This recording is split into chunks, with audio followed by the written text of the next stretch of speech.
आर्य news में स्वागत है। आज हमारे साथ मौजूद है डॉक्टर बसराम शर्मा जी, जो कि ज्योतिषविद हैं।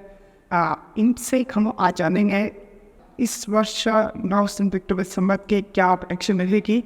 डॉक्टर बसराम जी से मैं आपके चैनल के माध्यम से बताना चाहता हूँ कि नव संवत्सर का प्रारंभ 9 तारीख से अर्थात 9 अप्रैल से प्रारंभ हो जाएगा। यद्यपि आप देख रहे हैं कि इस नव संवत्सर में जो कार्ययुक्त नाम का संवत्सर है, कोई भी पूजा पाठ करने वाले जो व्यक्ति होते हैं वो इस संवत्सर का नाम अवश्य नहीं देते हैं, क्योंकि वेदों में कहा गया है कि पौराणिक मान्यताओं को आधार मान करके जो है हम जब किसी काम को प्रारंभ करना शुरू कर देते हैं तो हम सबसे पहले संकल्प लेते हैं, और उस संकल्प में जो कार्ययुक्त नाम के साथ संवत्सर का जो नाम है ये लिया जाएगा। और 2081 से संवत्सर जो ये प्रारंभ हो रहा है, इसमें विश्व के कल्याण के लिए, भारतवर्ष के कल्याण के लिए, हिमाचल प्रदेश के कल्याण के लिए जो उदय हुआ है इसका संवत्सर का वो धनुलग्न में हुआ है। यद्यपि धनुलग्न की अगर आप स्थिति गए हैं तो ग्रहों की स्थिति के अनुसार पर शनि और मंगल की जब भी वृद्धि होगी तो ऐसा लग रहा है कि ये जो संवत्सर है, क्योंकि वैसे भी 8 तारीख को अर्थात 8 अप्रैल को रात्रि को जो है ग्रहण लग जाएगा, जिसको सूर्य ग्रहण कहते हैं, और जो 9 तारीख को भी प्रातः कोई 2:30 बजे तक जो ग्रहण रहेगा। तो ये जो संवत्सर प्रारंभ हुआ है ये ग्रहण से प्रारंभ हो रहा है। तो मुझे लग रहा है कि अनेक प्रकार की घटनाएं भारतवर्ष में भी और पूरे विश्व में घटेंगी। धनु लगता है ये नव संवत्सर शुरू हो रहा है और पहले दिन सूर्य ग्रहण शुरू हो जाएगा और चंद्र पूरा सूर्य ग्रहण दूसरे दिन भी नव संवत्सर के पहले ही दिन जो है सूर्य ग्रहण रहेगा। तो इसका क्या दुष्प्रभाव जो देखने को मिलेगा? जैसे मैंने पहले ही कहा कि ग्रहों का विशेष प्रभाव जो है पूरे विश्व पर होता है, और उस आधार पर धनुलग्न की जो कुंडली है जिसका संवत्सर में प्रारंभ हो रहा है, उसमें पूरे भारतवर्ष में और पूरे विश्व में अनेक प्रकार की विविधताएं तो देखा गया है। क्योंकि अपने से चतुर्थ स्थान में जहाँ सूर्य, राहु इत्यादि ग्रह एकत्रित हुए हैं, और वहाँ जो है बुध भी वहाँ है, और बुध वर्तमान की स्थिति में अस्त भी है और वक्र भी है। तो ऐसे लग रहा है कि अनेक प्रकार की विपदाएँ आएगी, और विपदाओं के साथ जो है मध्य में यद्यपि वर्षा अच्छी होगी, परंतु कई जगह की ऐसी वर्षा हुई जिससे मतलब जैसे गत वर्ष में भी नुकसान हुआ था, इस प्रकार से देखा जा सकता है। क्योंकि ग्रहों की कालगणना के आधार पर उस स्थिति ऐसी बनी है। और बागवानों के लिए, खेत खलिहानों के लिए यद्यपि फसल अच्छी होने वाली है, परंतु फिर भी जो है वर्षा और के साथ जो है अनेक प्रकार की विविधताएं इस हिमाचल में भी और पूरे भारतवर्ष में देखी जाएगी। और जो ग्रहों की स्थिति बनी रही है, अगर हम देखें तो जो गुरु ग्रह है वो अभी वर्तमान में जो है वो इसमें मेष राशि पर रहेगा, और मेष राशि पर रहने के कारण जो है वहाँ उसके साथ जो है बुध का योग भी बन जाएगा।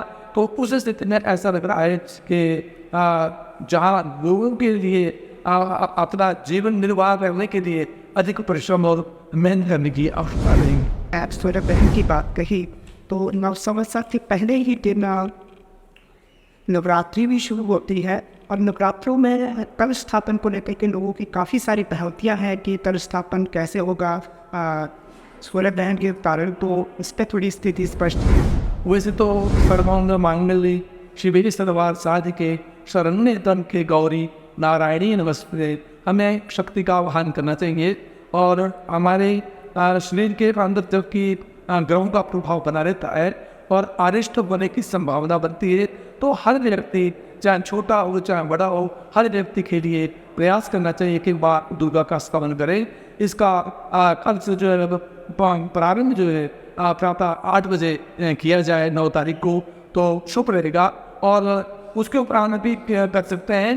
परंतु अगर इसमें कर दिया जाए तो लोगों के लिए विशेष जो है सतर्कता को देने वाला होगा। ऐसे व्यक्ति पंचोपचार के द्वारा या षोडशोपचार के द्वारा कब्ज का ओजन स्थापना करके और फिर जो दुर्गा सप्तशती है उसका जाप करना चाहिए। कोई भी व्यक्ति किसी भी क्षेत्र में हो उसके लिए कोई अरिष्ट योग बन रहे हैं उन अरिष्टों का निवारण किया जाता है।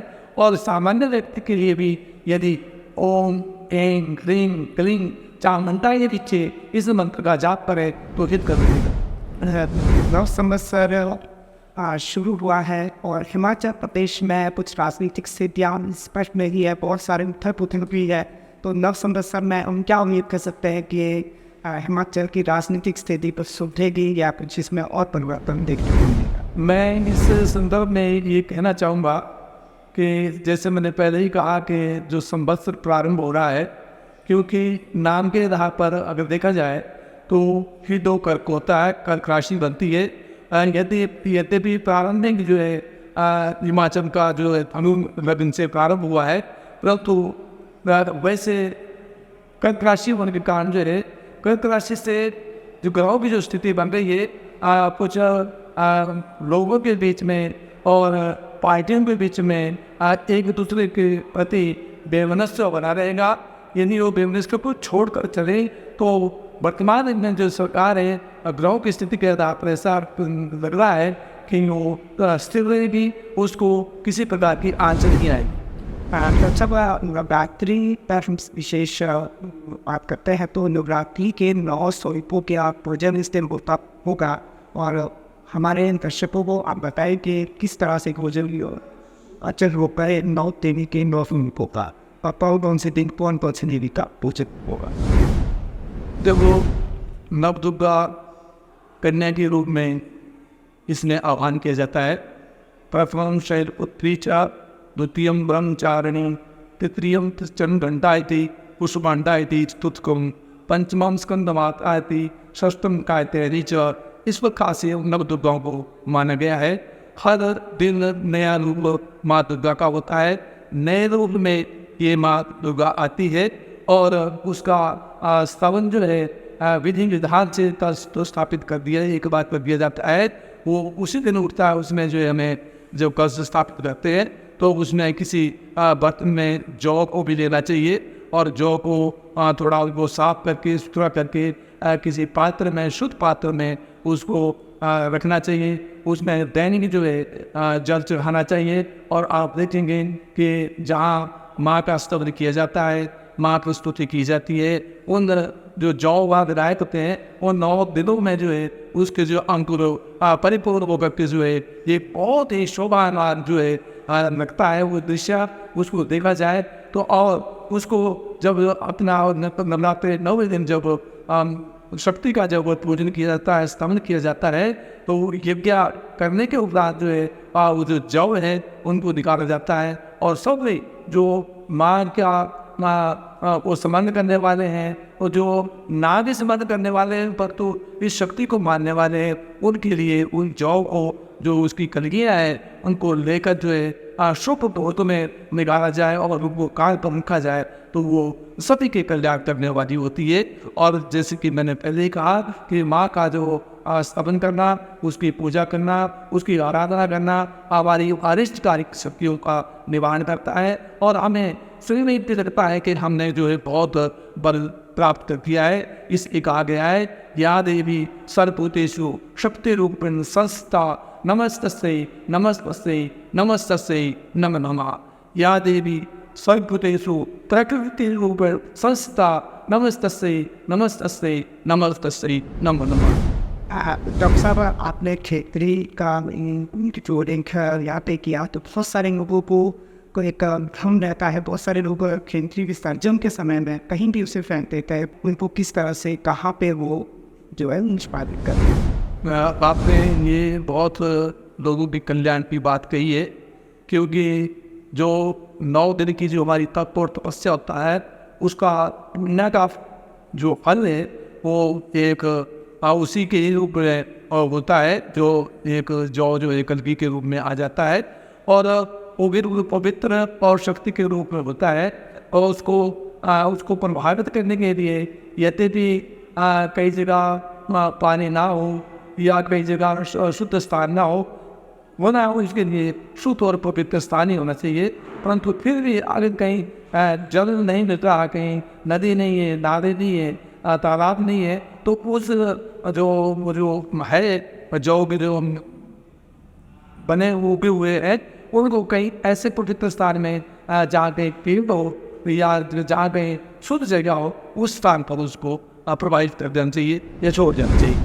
हम बहुत बहुत धन्यवाद डॉक्टर साहब, आपने ध्यान कीमती समय दिया। आपको बहुत बहुत धन्यवाद।